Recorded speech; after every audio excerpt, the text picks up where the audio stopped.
Welcome to Life Plus. In this episode, Michigan. I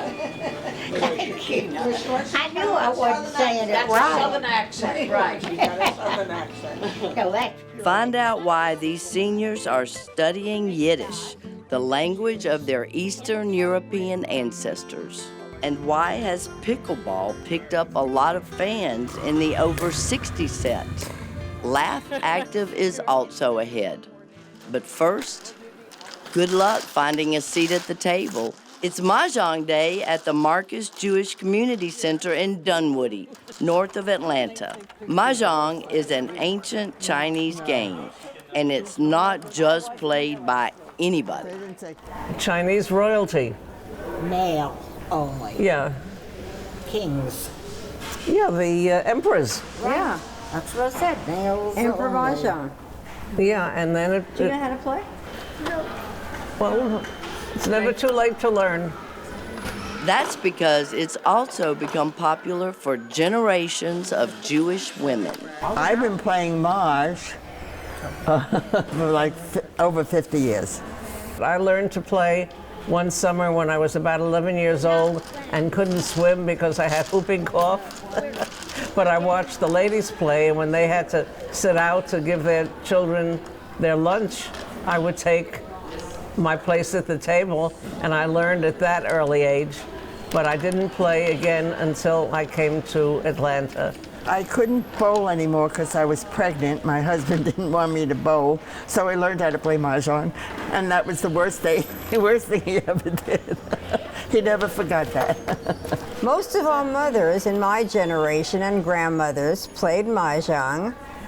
And as a little girl, I remember standing next to my mother and all her cronies and saying, "Mom, what's that? It looks so interesting." She said, "Very good. You learn as you get older. Learn now.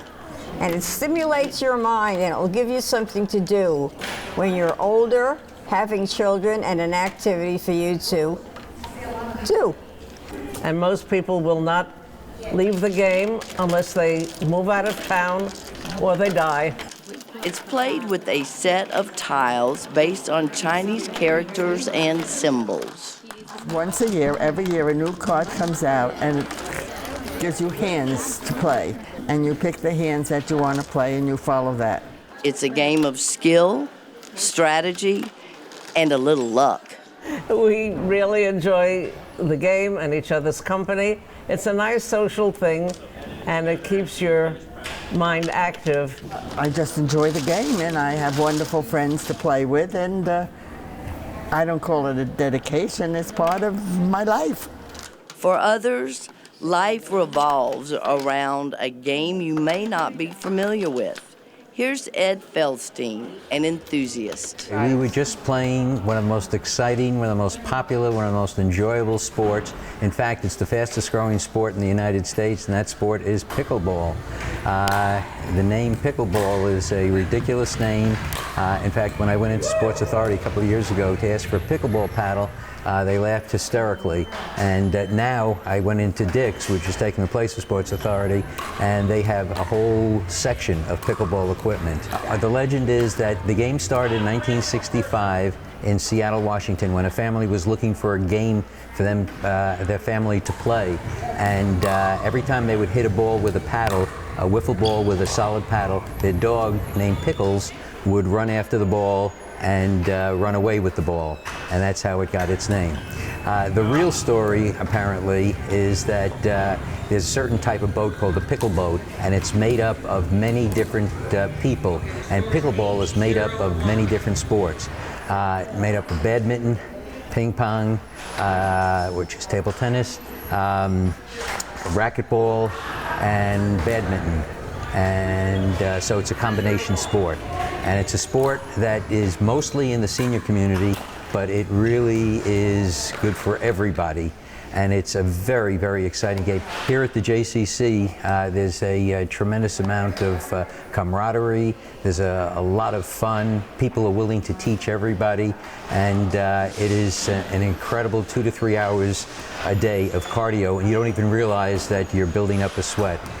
We hear the guru of pickleball, once also known as the mayor of Main Street at the JCC, was the late Sid Kojak. It's intergenerational, as you just pointed out. It's intergender, because men and women, well, you didn't see before when we did this, but men and women play. I know there was one family where there was a grandfather, a son, and a grandson who all played. When my grandkids come from Charlotte, I bring them here to the J, and we play pickleball all the time. And it's a lot of fun. It's a lot of fun. The pickleball, Mahjong games, and other JCC programs are coordinated by Ashley Cohen. For those individuals who remain active, both physically as well as mentally, their lifespan is longer. They're also staying in their homes longer. Meantime, there are plenty of laughs and groans across town at the Jewish Tower when Carolyn Goldsmith gathers folks for a weekly Yiddish club. Let's eavesdrop and find out why they meet. I've had a lifetime career trying to learn Yiddish. I begged when I was a child, and one of my aunts was willing to teach me, but my mother said no. Every time I come to a meeting, it brings back my childhood and growing up. Now, in my house, it was Shanda the Kinder. That means, be careful, the children are coming. So my parents spoke Jewish all the time. And I learned it simply by living in the house. No Yiddish, no Hebrew, no nothing was ever spoken. I knew what I was. We celebrated the holidays. They went to temple, but their parents never spoke it. They never spoke it, and I never spoke it. I learned my Yiddish basically from an employee of my father's who was originally from Russia, and he escaped communism before the First World War, and he escaped communism again from Cuba.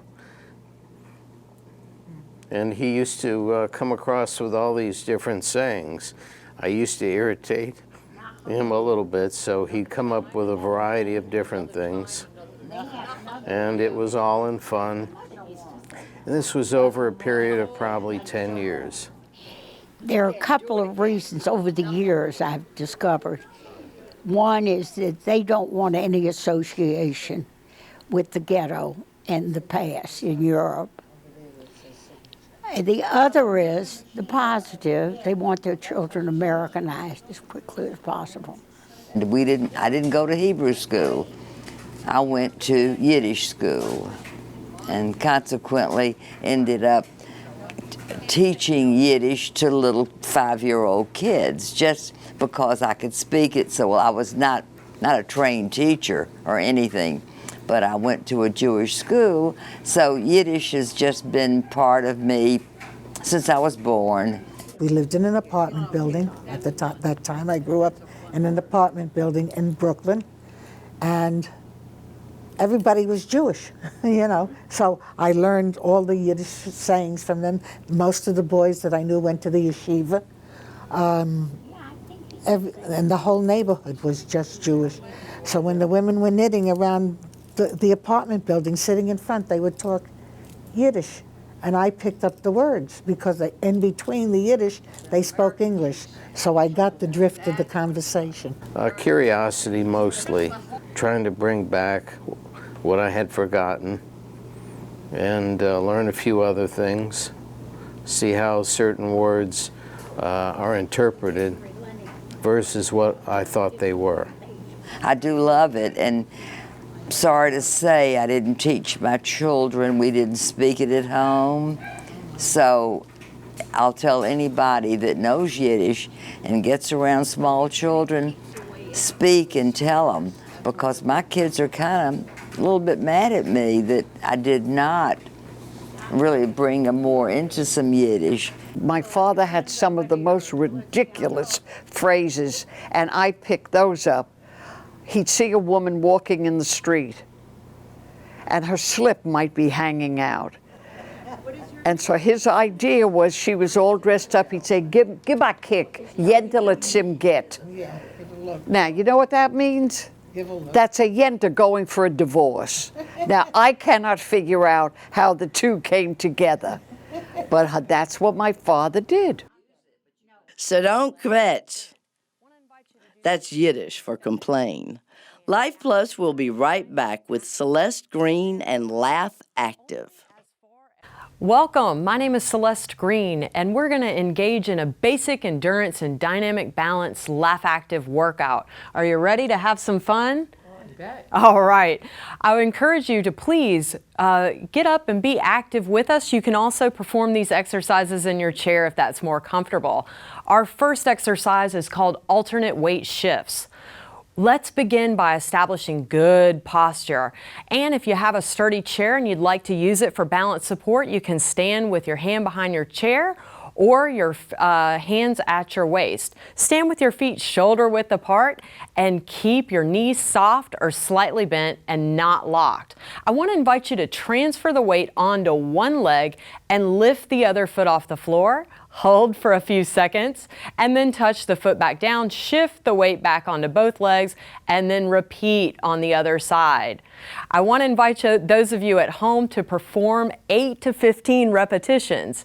If you're performing this while seated, transfer the weight from buttock to buttock by lifting the buttock slightly off the chair seat and then lowering it back to the chair seat. And always perform these shifts in a controlled manner at a moderate speed. Keep the gaze focused straight ahead. It helps if you find a visual target to focus on. You can also add arms to this when you get the hang of it. You can add arm rotations. Let's begin by facing the palms upward and extending the arms out to the front. Begin your alternate weight shifts. As you shift to one side, rotate the arms inward until the palms face downward. Woo! And as you shift to the opposite side, rotate the arms outward and then downward. You can make this exercise harder by lifting the heel of the non-weight-bearing side off the floor. Woo! And you can further increase the challenge by lifting the entire foot of the non-weight-bearing side off the floor like I've done. Very nice, everyone. Fantastic. We've got some more for you today.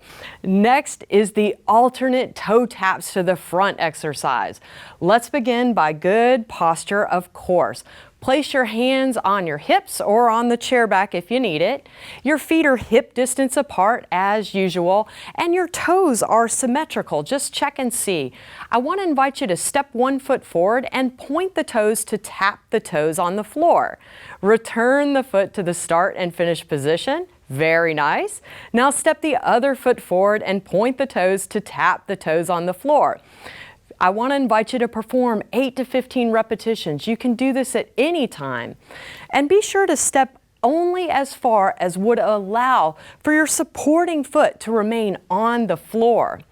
You can add simple arm movements as well. I want to invite you to clap the hands with each alternate toe tap to the front. Very nice. Excellent. You can also increase the challenge by performing alternate arm motions. To do this, I want to invite you to bend your elbows at the sides, relax the hands and the fingers, and with each alternate toe tap to the front, reach forward with the opposite arm. Let's try that together. Very nice. Bend the elbows at the sides when the feet are together and just return to that position. Very nice. You can make this more difficult by picking up the pace as well. Fantastic. One more and bring it in. Great work. This next exercise is called alternate heel taps to the front. I think you know where this is going at this point. But what I want to invite you to do is start with good posture. Always start with good posture. Place your hands on your chair if you're using it or on the hips. Check to make sure those feet are still about hip distance apart and flat on the floor with the toes symmetrical. I want to invite you to step 1 foot forward and tap the heel on the floor so that the toes are pointed up toward the ceiling. Return the foot to the start and finish position, and then step the other foot forward and tap the heel on the floor so that the toes are pointed straight up toward the ceiling. Very nice. Just repeat for 8 to 15 repetitions. Be sure if you start to lose your balance like your instructor, you can always just give it a good laugh. It's all right. Very nice. You can also add simple arm movements. I want to invite you to push both arms forward toward the front with each alternate heel tap to the front. Increase the challenge by performing alternate arm motions. Here we go. Bending the elbows at the sides, relax the fingers. Whoop, that's the same side. That's okay too. I'll do the same side. And these folks who are infinitely more coordinated than me will do the alternate taps to the front. Very nice. And we'll do a few more of these and we'll switch it up. Fantastic. 2 more. And last one. Great work. Thank you for modeling that alternate tap. Let's now engage in alternate backward toe taps. For this one, we're going to, of course, maintain good posture, hands on the hips, and of course, check to make sure your feet are hip distance apart. Let's step 1 foot backward and point the toes downward to tap the toes on the floor. Your heel is pointed up toward the ceiling for this one. Return the foot to the start and finish position, and step the other foot backward and point the toes downward to tap the toes on the floor. Again, the heel of the foot is pointed up toward the ceiling. Very nice. You want to do this for 8 to 15 repetitions on each side. Let's add arms, increase the challenge. For this one, we're going to reach backward and snap. Very nice. I feel like we are in a dance segment now. Very nice. Just reaching back and snap. And we'll do just 2 more. Very nice. Excellent. And there we go. Next is the heel touch forward, toe touch back. We're combining now. So again, for this exercise, if you're using chairs, feel free to stand between 2 chairs if you're feeling a little unsteady on your feet today. Or you can use a single balance support. It's up to you, and you know yourself best. Let's begin with good posture. Again, the feet are flat on the floor, shoulder width apart, and the knees are soft. I want to invite you to shift the weight to the left leg. Step the right foot forward and touch the right heel to the floor. Now bend the left knee.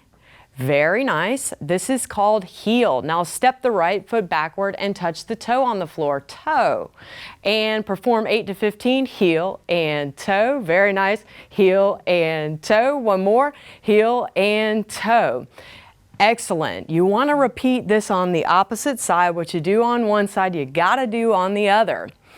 And if you find that placing the toe behind you becomes difficult, you can put the foot right next to that working foot. We'll try that on the other side, all right? So heel forward and just toes together. Heels forward and toes together. Very nice. Alternatively, if you want to increase the challenge, you can increase the speed and also bend that supporting leg deeper. Let's try that together. Heel and toe, nice deep bend in that supporting leg. Very nice. Feeling that quadricep working for you. Fantastic. Just 2 more, and heel and toe and heel and toe. Fantastic, everybody. We've got a few more for you. This next one is alternate toe taps to the sides. In this exercise, I want to invite you to maintain your good posture, your correct positioning, and we're going to step 1 foot to the side and point the toes to tap the toes on the floor. Return the foot to the start and finish position, and then step the other foot to the side and point the toes to tap the toes on the floor on the opposite side. We'll do this for 8 to 15 repetitions at home. We get a break. And be sure to keep one foot on the floor at all times. If you get tired or feel fatigued, you can always switch to a seated version of this exercise. The main thing is just to be moving. You can also add arms to this exercise. As you point to the side, you can add jumping jack arms. So as each leg extends, raise both arms. Here we go. We'll raise and lower and raise and lower. Very nice. You can raise the arms only as high as is comfortable for you, and that could vary for different people. Very nice. You can also reach one arm out to the same or to the opposite side of the body, depending on what feels good. You can also add directional changes. You could perform 2 to the front and 2 to the side.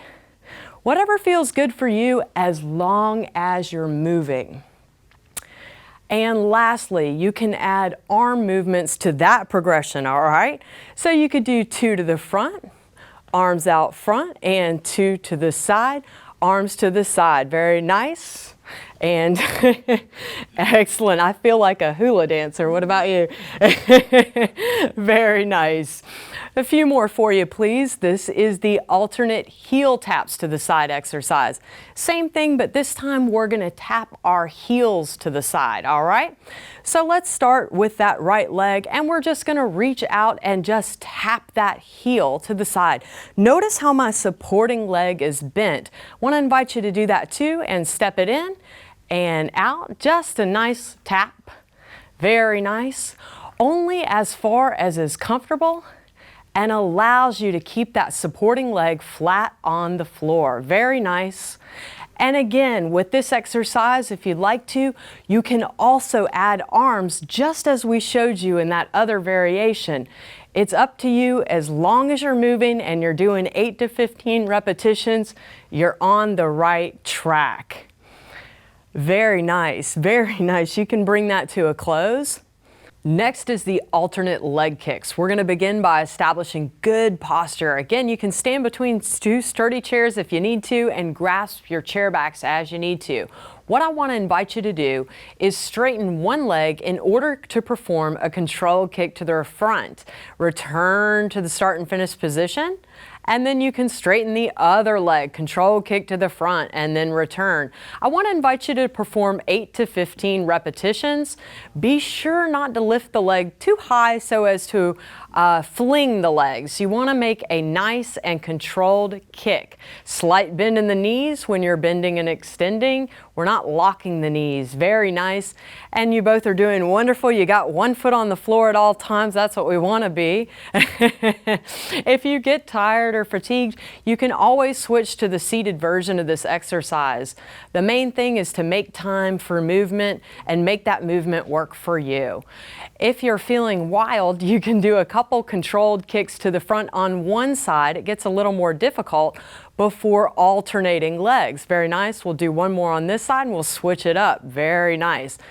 You can also, if you would like to increase the challenge, just one more on this side, you can do alternate or same arms.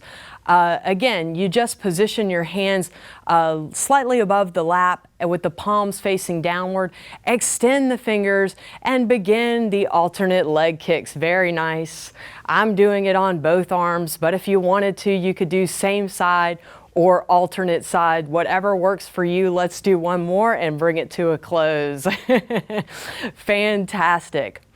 This next one is called the standing no jump jumping jacks. This is great if a typical jumping jack is a little too high impact and bothers your knees. Begin by establishing good posture. Feet are flat on the floor, arms at the sides. I want to invite you to bend the knees slightly and sit in the seat a little lower if you can.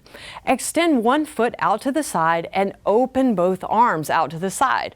Return to that start and finish position while at the same time you bring the arms in and extend. Bring it in and extend. Very nice. 8 to 15 repetitions on each side. If you need to make this exercise easier, just step one foot out at a time and raise the opposite arm or the same arm, whatever works for you. Excellent. And just one more. And that's it. Fantastic. Now I'm trusting that you're doing 8 to 15 on your own time, okay? We've got just a few more for you here today. This one is called the paddle drive. This is great for that core engagement, which we so need for balance. Before we begin, just a few safety precautions. You always want to warm up the back in a vertical position like we've done before twisting or bending sideways, okay? If you have osteoporosis, avoid twisting movements unless your doctor has given you clearance for those types of movements, all right? Let's begin by keeping the back straight and those abdominal muscles stabilized throughout the exercise. Begin by flexing both arms at the elbow with the palms facing downward and imagine that you're grasping an imaginary oar, okay? I want to invite you to dip that oar into the water, drag it backwards as if you're kayaking, and bring it up. Very nice. As you move the oar through the water, twist the torso to that side. You can imagine lifting the oar out of the water, it's turning and lifting. Very nice. It's just a dig, pull up, center, dig, pull up, and center. You want to do 8 to 15 repetitions of these. If you're feeling wild, you can add a side step. So you could step to the opposite side of the side that you're twisting the torso to if you want to increase the challenge. All right, so if you were twisting the torso to the right, you would take a step with your left and vice versa. Very nice. So we're finished with this exercise. I want to invite you to place these oars overhead and just give it a good laugh and celebration. Let's go.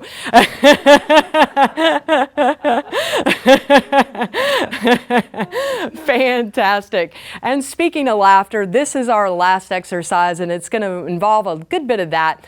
This is called the Laughing Olympics exercise, okay? We are going to imagine that we are Olympians, can't you tell?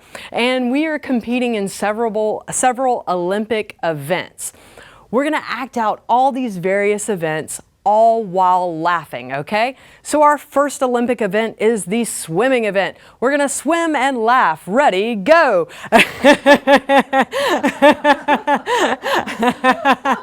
You can take it in a backstroke.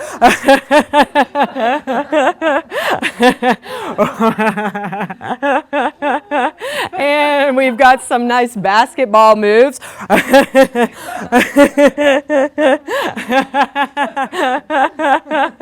And even some nice diving. Here we go.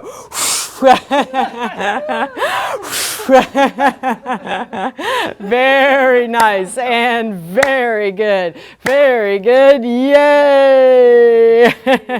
Thanks so much for moving with us. We encourage you to continue these movements. It's always great to move. Please stay tuned with us. We've got more Laugh Active and more Life Plus, so enjoy. Okay, that's our show for today. I hope you enjoyed it. We'll see you next time. And remember to smell the roses.